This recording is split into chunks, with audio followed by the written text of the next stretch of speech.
이 아름다운 안식일 아침에 여러분과 함께 하나님 앞에서 예배드릴 수 있는 특권이라서 감사드립니다. 오늘은 6월 19일입니다. 미국에서는 매우 유명한 날인데요.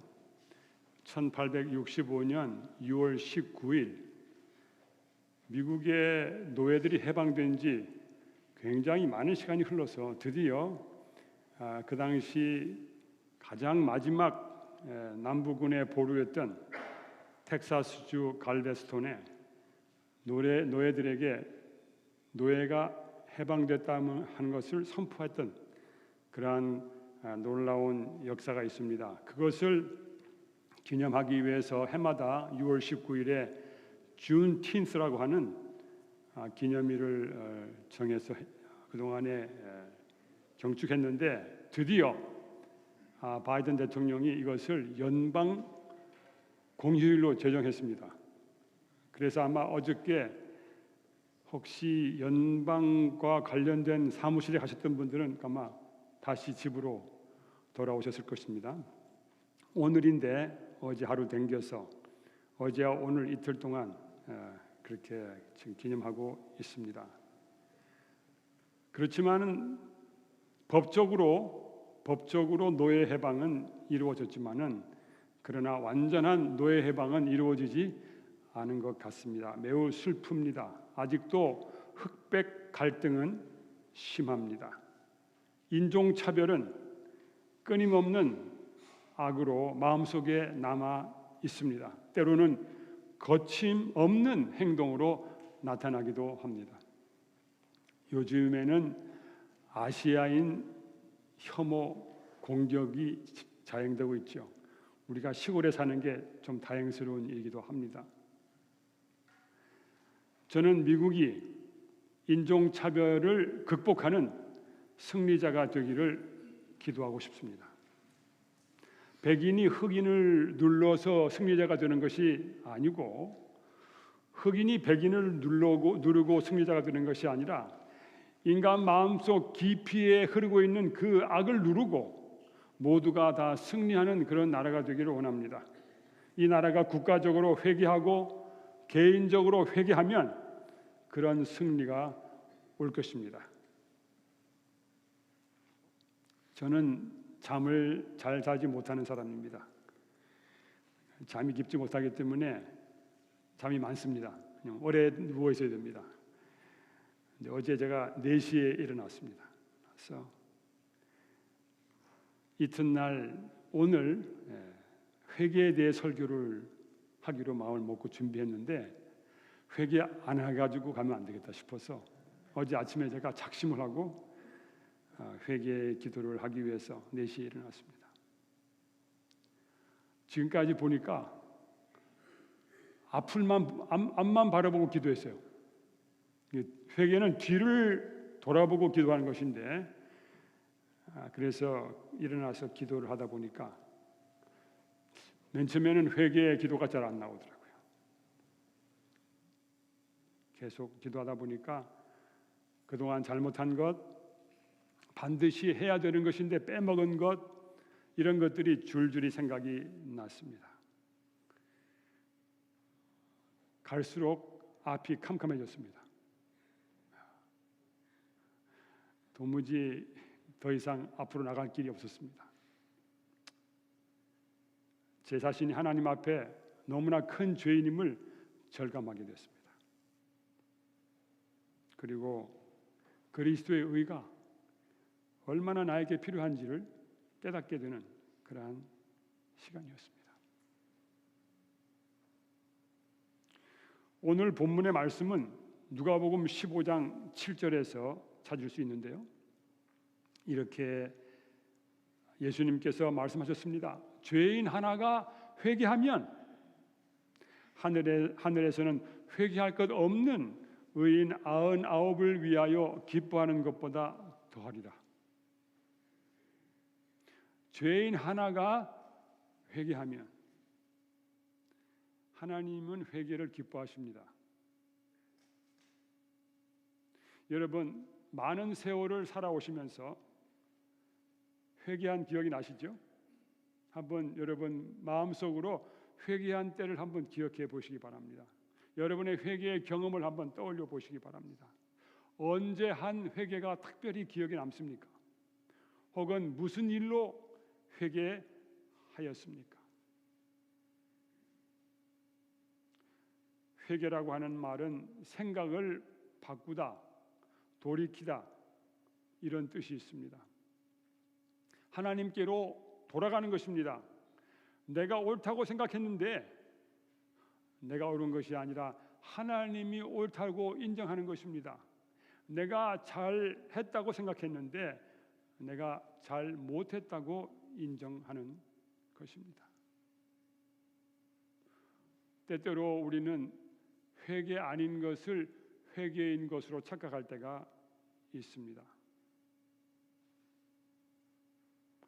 구약 성경에 보면은 사울 왕이 나오는데 사울 왕은 회개를 한 것처럼 보이는데 회개하지 않는 그러한 특별한 예입니다.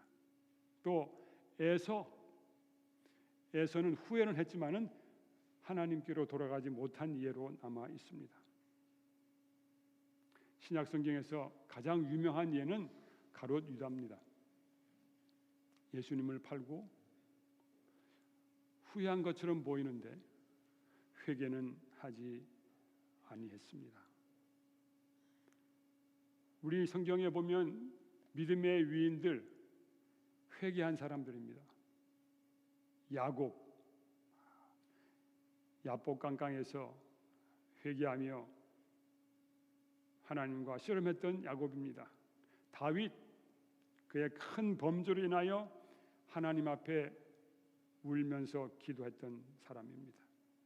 베드로 예수님을 공중석상에서 3번이나 부인하고 회개했던 사람입니다. 사울 예수 믿는 제자들을 죽이고 핍박했던 선봉장이었습니다. 이 사람들은 다 회개하여 하나님의 의인의 반열에 들어갔습니다. 이 모든 사람들의 이름이 다 기록되진 않았지만 사도행전 2장 41절에 보면 3,000명이 회개하고 침례를 받았다는 그런 기록이 있고 사도행전 4장 4절에는 믿은 남자의 수가 5,000이었다고 하는 기록이 있습니다.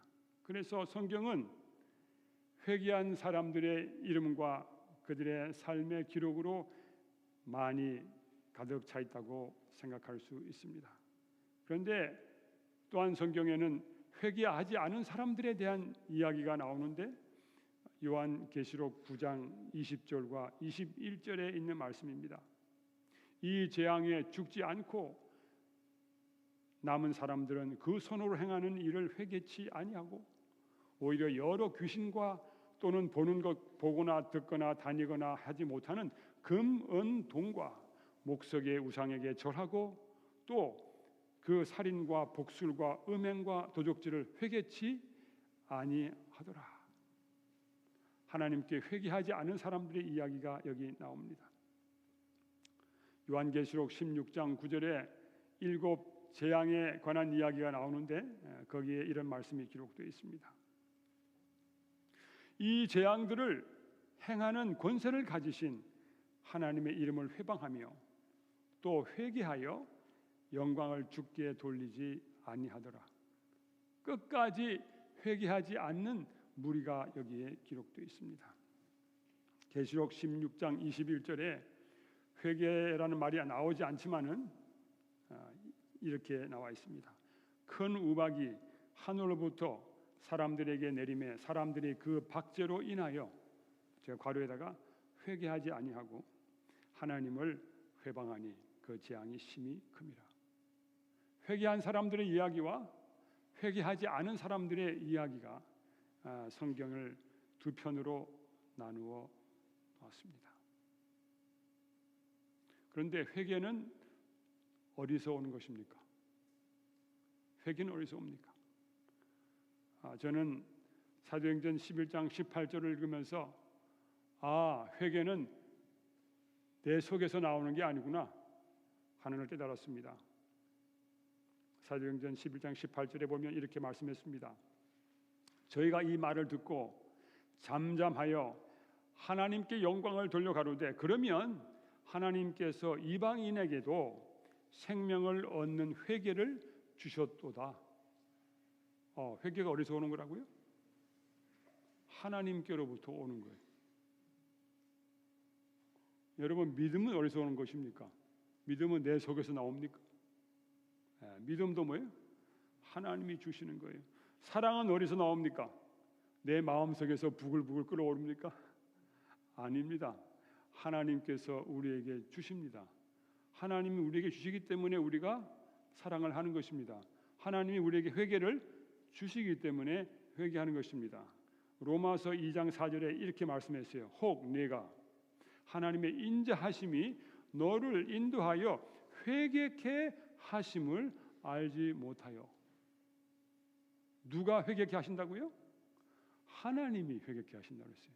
하나님의 인자하심이 너를 인도하여. 사랑하는 성도 여러분들, 하나님께 회개하는 심령을 주시라고 기도하시기를 바랍니다. 참으로 회개하면 무슨 일이 생깁니까? 에스겔에 아주 유명한 말씀이 많이 있는데 에스겔 11장 18절 19절에 보면은 이렇게 되어 있습니다. 그들이 그리로 가서 그 가운데 모든 미운 물건과 가증한 것을 제하여 버릴지라. 내가 그들에게 일치한 마음을 주고 그 속에 새 신을 주며 그 몸에서 굳은 마음을 제하고 부드러운 마음을 주어서 내 율례를 좇으며 내 규례를 지켜 행하게 하리니 그들은 내 백성이 되고 나는 그들의 하나님이 되리라. 회개하면 이런 일이 생깁니다. 우리는 하나님의 백성이 되고 하나님은 우리의 하나님이 되실 것입니다. 회개하면 생기는, 마음속에 생기는 특별한 일이 있는데 에스겔 36장 31절에 보면 이렇게 되어 있습니다. 그때에 너희가 너희 악한 길과 너희 불선한 행위를 기억하고 너희 모든 죄악과 가증한 일을 인하여 스스로 밉게 보리라. 어떻게 해요? 자기가 어떻게 해요? 사랑스럽다고요? 자기가 미워진다고 그랬어요. 회개하면 어떻게 된다고요? 자기가 미워진다. 내가 이렇게 추악한 존재구나.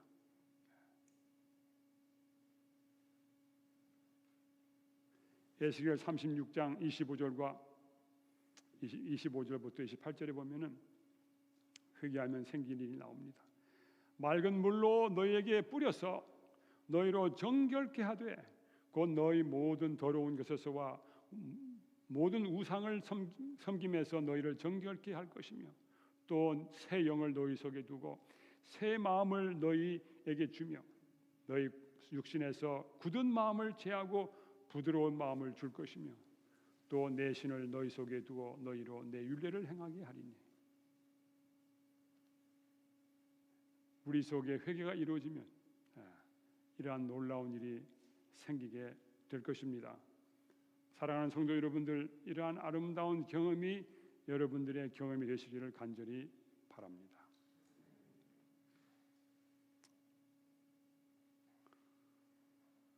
회개했는데 왜 또 회개해야 됩니까?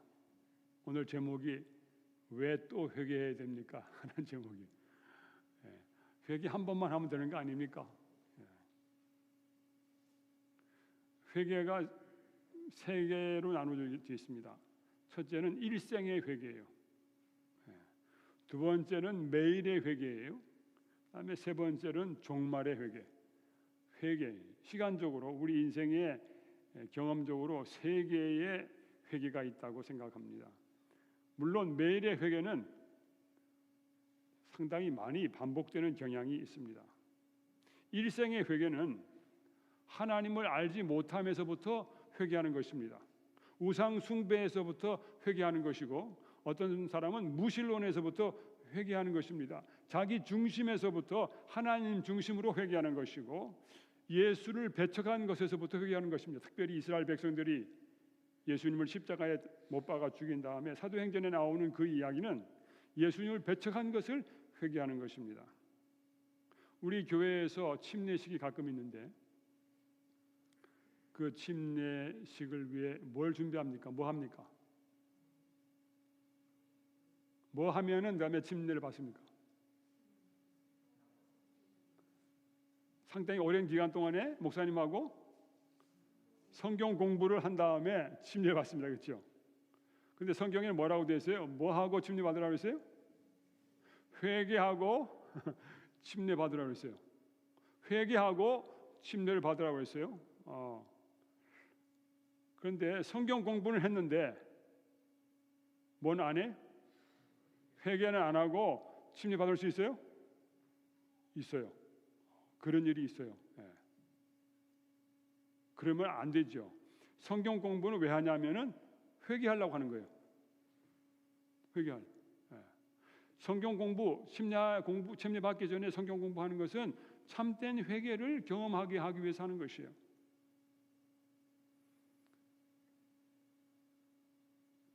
아마 이 자리에 계신 분들은 거의 대부분이 다 회개하고 침례받는 경험을 했습니다. 여러분 일생의 회개를 경험하신 분들입니다. 또 어떤 분들은 지금 회개하면서 침례를 준비하고 계시는 분이 있을지도 모르겠습니다. 여러분의 그 일생의 회개를 뒤돌아보시고 하나님께 감사하시게 되기를 바랍니다. 이런 경험을 주신 거 얼마나 감사한, 세상을 등지고 하나님께로 돌아올 수 있는 기회를 주신 그 하나님께 감사하며 사시게 되기를 바랍니다. 그 다음에 두 번째 우리가 경험하는 회개는 매일의 회개입니다. 그 매일의 회개는 큰 회개와 작은 회개로 좀 나누어 줄 수 있을 것 같습니다. 여러분 십계명을 어기는 거, 십계명을 어기면은 작은 회개해야 됩니까? 큰 회개해야 됩니까?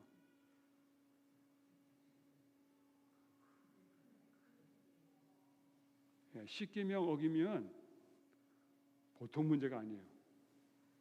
심각합니다, 여러분. 한번 생각해 보세요. 나 외에 다른 신들을 내게 있게 말지니라.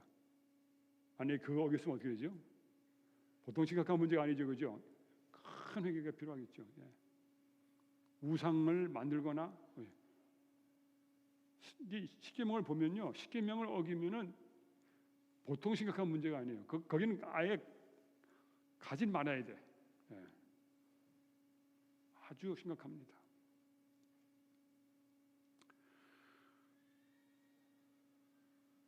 여기 한 이야기가 있는데요. 사마리아에 복음이 전파됐습니다. 근데 그 시몬이라고 하는 그 사마리아에 유명한 사람이 있었어요. 유명한 인물이 있었는데 마술을 행하는 사람이고 동네 사람들이 다 그를 존경하고 우러러보는 사람이었어요. 그런데 그가 집사 빌립이 와서 그 동네 전도하는 거 보니까 자기보다 더 힘이 세거든요. 더 능력이 많거든요. 그래서 열심으로 쫓아다녔어요.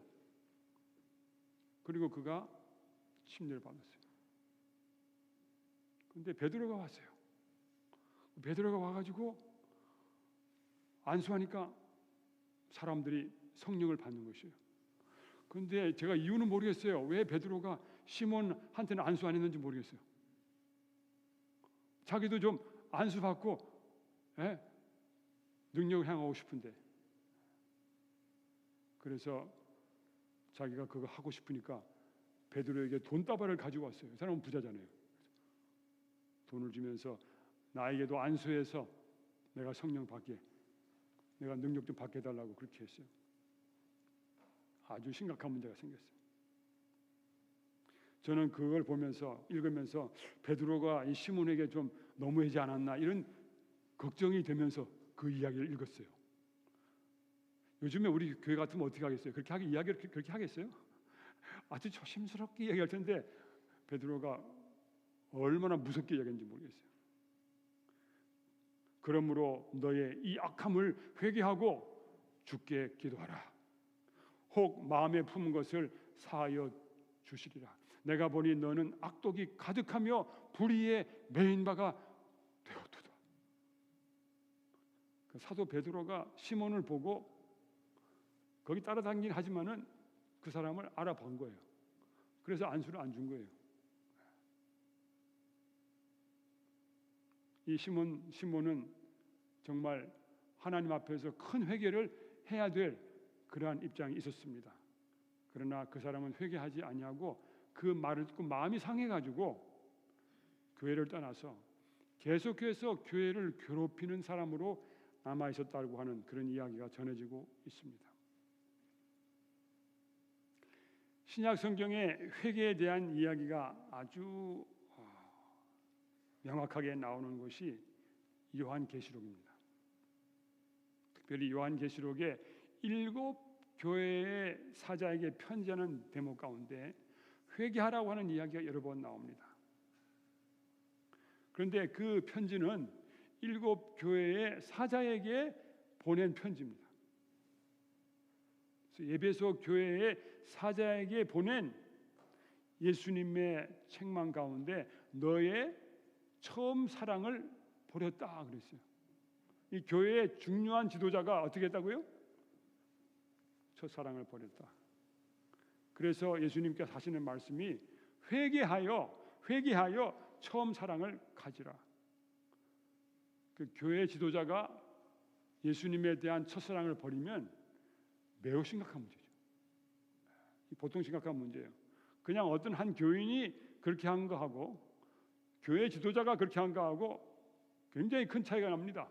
구약 성경에 보면은 제사제도 때 뭐 족장이나 제사장이나 이런 사람들이 죄를 지으면 큰 재물을 가지고 왔어야 돼요. 버가모 교회의 사자에게는 무슨 이야기를 하셨냐면은 버가모 교회의 사자가 직접 죄를 짓지는 않았어요. 그런데 그는 교회 안에 죄가 있도록 용인했어요. 죄를 막지 못한 죄였어요.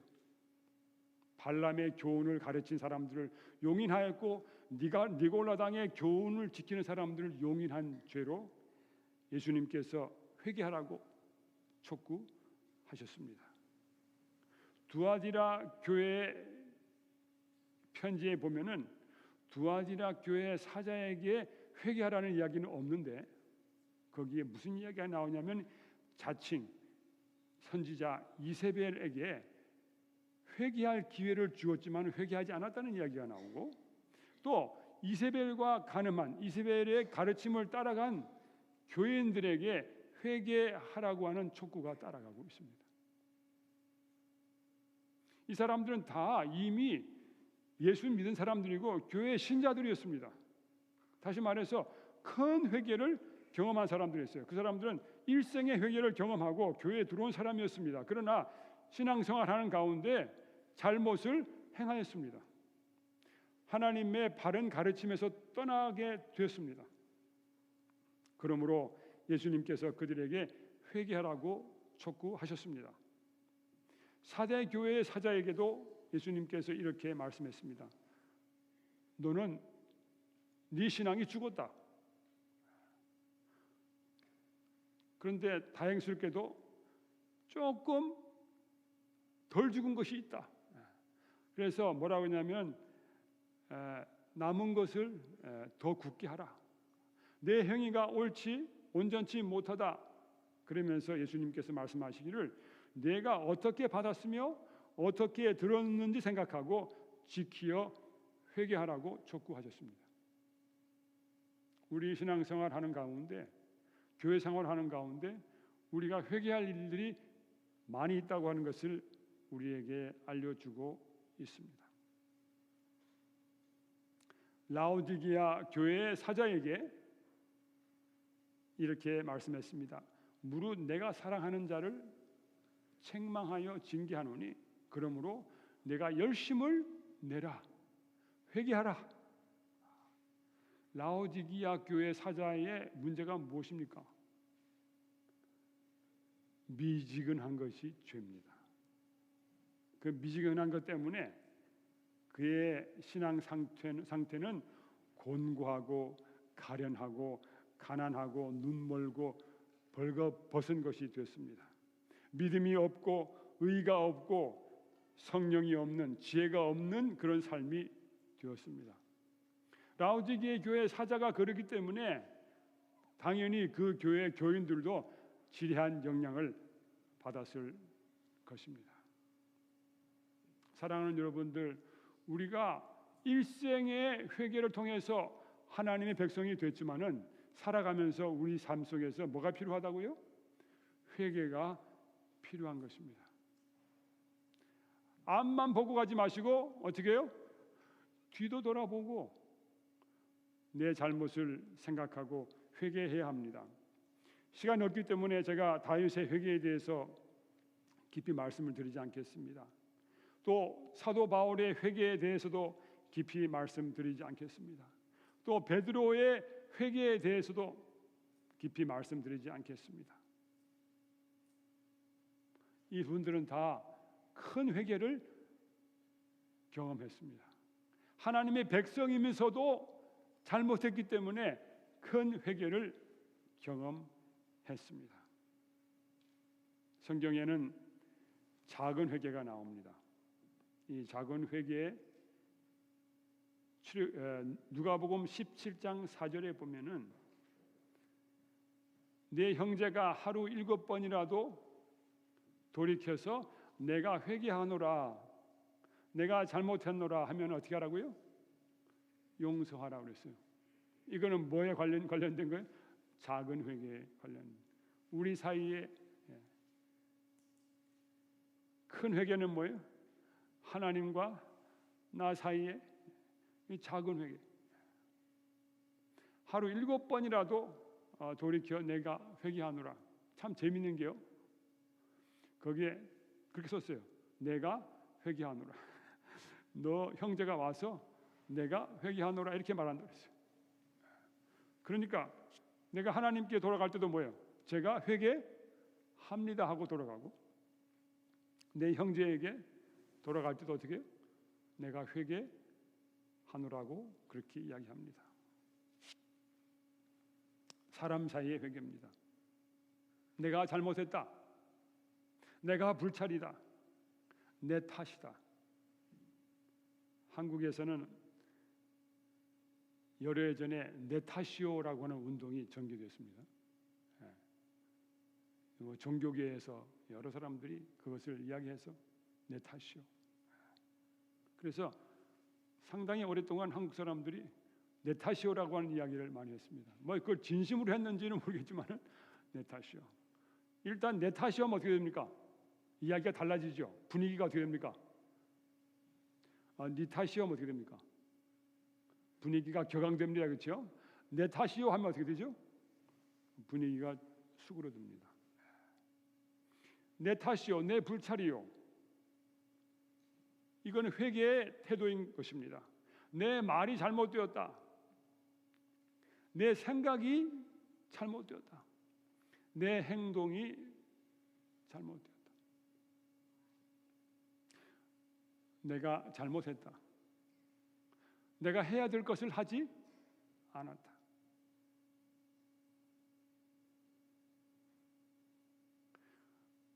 우리는 하지 말라고 하는 것은 하고 하라는 것은 안 하고 선수잖아요. 그렇죠? 제가 어제 새벽에 일어나서 보니까 완전 제가 선수더라고요. 제가 잘하는 건 별로 없는데 하지 말라는 것은 하고 하라는 것은 안 하는데 선수더라고요. 그래서 하나님 말씀에 비추어 보니까 내 마음에 근심이 생겼어요. 하나님 말씀이 내 마음에 근심을 줬어요. 내 마음에 그 근심이 나로 하여금 회개케 하고 있습니다. 혹시 우리 함께 신앙생활을 하면서 공동체 생활을 하면서 그동안에 네 탓이요, 네가 잘못이야 이렇게 했다고 하면 이제는 내 탓이요, 내가 잘못했다고. 그러면서 작은 회개를 또한 이루어가면서 우리의 생활을 유지해 나가기를 간절히 바랍니다. 그 다음에 우리 인생에서 우리에게 주어진 마지막 회개가 있습니다. 저는 그거를 종말의 회개라고 부르게 되는데, 죽기 전에 회개하는 것입니다. 천주교에서는 죽기 전에 신부가 와가지고 종부성사를 해서 마지막에 다 깨끗하게 하고 죽게 하는 그 행사를 합니다. 뭐 우리 교회도 보면은 또 마지막에 죽기 전에 자기의 믿음을 고백하고 죽는 그런 일이 있습니다. 내가 죽기 전에 종말적인 회개를 하게 됩니다. 또한 내가 죽지 않고 주님을 맞이하게 된다고 하면 주님 오시기 전에 내가 회개하는 경험을 해야 합니다. 그래서 이것을 우리가 얘기할 때 종말적 사건 속에 들어있는 회개인데, 우리 재림교회에게는 재림교회는 놀라운 교리가 있습니다. 그 교리가 뭐냐면은 우리를 깊이 회개하게 해주는 교리입니다. 저는 여러 사람들이 왈부 많이 하지만은 우리가 가지고 있는 이 교리는 우리로 하여금 굉장히 깊은 회개로 들어가게 해주는 놀라운 교리라고 확신하게 됩니다. 뭡니까? 조사심판이에요.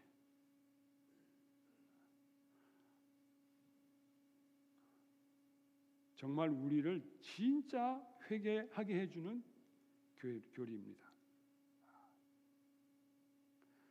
조사심판이라고 하는 것은 예수님이 오시기 전에 이루어질 것입니다. 우리가 하나님을 믿긴 믿었는데 참으로 믿었는지 그거를 확인하는 심판인데, 그 조사심판을 위해서 성도가 준비해야 되는 것이 하나가 있습니다. 딱 하나가 있어요. 뭐 여러 사람 이야기 많이 하지만 제가 볼 때 하나예요. 하나. 뭐예요? 회개예요. 회개. 조사심판은 참으로 회개하였는지를 조사하는 것입니다. 참으로 회개하였는지. 그러므로 조사심판을 안전하게 통과하려고 하면 뭐만 하면 됩니까? 참으로 회개하면 됩니다. 어떤 분들은 세상에 살면서 조사심판이 있는지 모르는 분이 너무 많습니다. 저는 그런 분들 아무 문제 없다고 생각합니다. 왜? 참으로 회개만 하면 되니까. 어떤 분들은 조사심판조차도 모릅니다. 그러나 밤새워 회개하는 분들이 있어요. 참으로 회개하면 됩니다.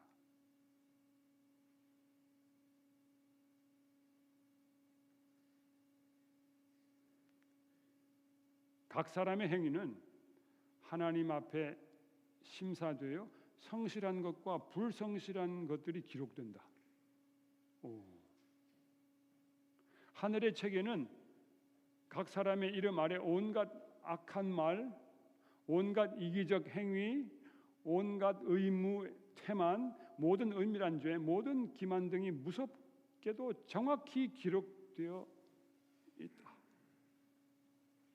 요즘에 우리 테크놀로지가 발전하면서 이렇게 무섭게 기록되었다고 하는 말이 절실하게 느껴지지 않습니까? 이제는 숨을 수가 없어요. 지난번에 오래전에 제가 런던의 길거리에 감시 카메라에 의해서 사람들 다니는 걸 감시하는 걸 한번 본 적이 있는데, 정말 길거리 다니면서 행동도 못 하겠더라고요. 싹 다 나와요.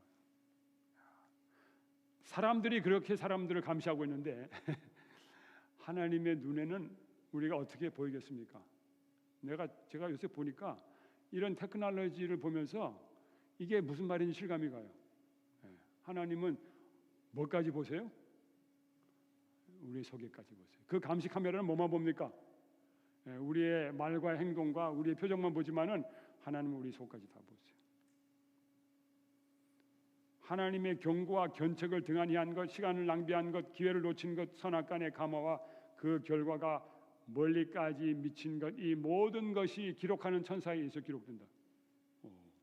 굉장히 무서운 이야기예요. 두려운 이야기예요.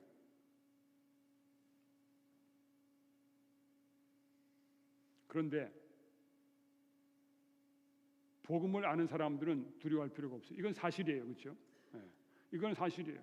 감시 카메라가 계속 돌아가는 건 사실이에요.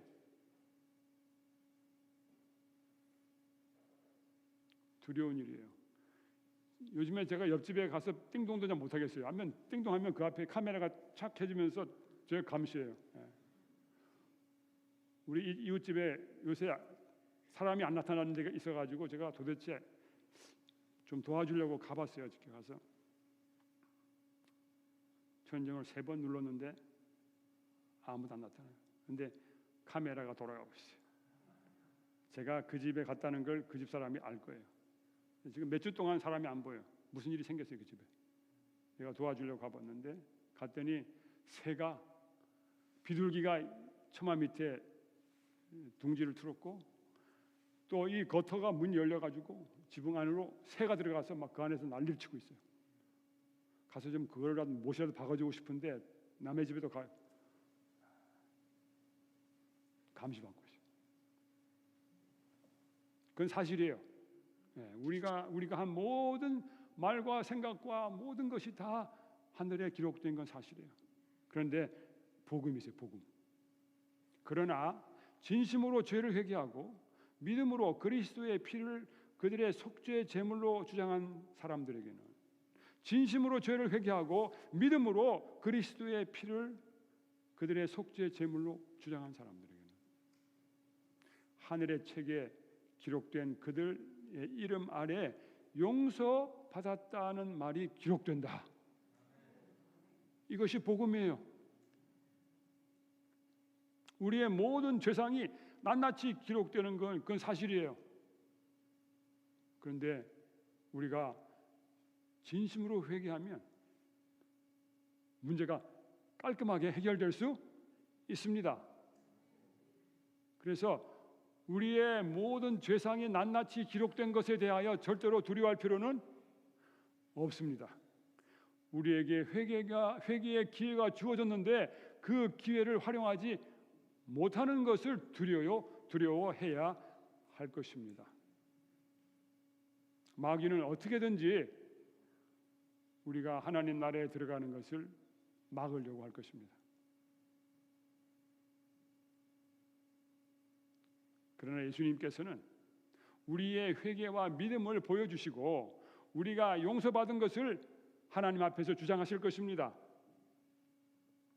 그리스도께서는 아버지께 충성된 백성들을 티나 주름 잡힌 것이나 이런 것들이 없는 영광스러운 교회로 나타내기 위하여 자신의 의의 옷을 입히실 것입니다. 우리가 침례 받았을 때도 우리에게 의의 옷을 입혀주셨는데 이 마지막 종말의 회개를 통하여 우리에게 뭘 입혀주신다고요? 당신의 의의를 입혀주신다 그랬어요. 얼마나 놀라운 확신입니까? 여러분, 얼마나 아름다운 복음입니까? 그런데 문제가 있습니다. 회개하지 않고 버리지 않은 죄는 용서를 받지 못하고 기록한 책들에서 도말되지 않을 것이다. 문제의 해결은 심플합니다. 우리가 하나님께서 우리 마음 가운데 회개의 정신을 주셨을 때에 그것에 반응해서 회개하는 것입니다. 여러분들의 모든 삶의 기록 때문에 염려하십니까? 염려하셔야 됩니다. 그렇죠? 염려하셔야 됩니다. 그런데 너무 염려하실 것은 없습니다. 왜요? 나갈 길이 있기 때문에, 빠져갈 길이 있어요. 하나님께서는 우리가 거기서 나올 길을 준비해 놓으셨습니다. 제가 그냥 좀 넘기겠습니다. 시간이 다 됐습니다. 그와 같이 자기 이름이 생명책에서 도말되기를 원치 아니하는 모든 사람은 그들의 은혜의 시기가 얼마 남지 아니한 오늘날 죄를 슬퍼하고 진정으로 회개함으로 하나님 앞에서 그들의 심령을 괴롭게 해야 한다. 어쩌면 우리는 이 코로나 시대에서도 그냥 편안하게 잘 지내고 있는지 모르겠습니다. 그러나 우리는 영적으로 우리의 죄를 슬퍼하고 진정으로 회개하는 경험을 해야 할 것입니다. 우리의 화인 여사가 이렇게 많은 이야기를 하셨는데 그 말을 들으면 어떤 때는 기가 질리기도 합니다. 너무 심하다고 느껴지기도 합니다. 못할 것 같다는 느낌도 듭니다. 그런데 여러분, 놀라운 것은 하나님이 도와주십니다. 참으로 회개를 시작하면요, 그것이 돼요. 회개를 내가 하는 것 같은데 성령께서 도와주시는 것입니다. 다 생각나게 하십니다. 그리고 참으로 회개하면 순종하게 됩니다. 하나님은 우리가 회개하는 것을 기뻐하십니다. 우리가 하나님께로 돌아가는 것을 기뻐하십니다. 죄인 하나가 회개하면 하늘에서는 회개할 것 없는 의인 99을 인하여 기뻐하는 것보다 더하리라고 하셨습니다. 침례 요한은 회개하라고 설교하였습니다. 예수님이 오시는 길을 준비했던 것입니다. 예수님이야말로 우리가 하나님께로 돌아가는 길입니다. 우리가 하나님께로 돌아가려면 예수님을 통해서 가야 합니다. 예수님이 오셔가지고 또 회개하라고 하셨습니다. 회개하라는 초청은 예수님께 오라는 초청이었습니다. 하나님께로 가는 길로 접어들라는 초청이었습니다. 예수님이 바로 길이요 진리요 생명이시기 때문입니다. 예수님이 다시 오실 것입니다. 회개하라. 바로 회개는 하나님께로 돌아가는 길입니다.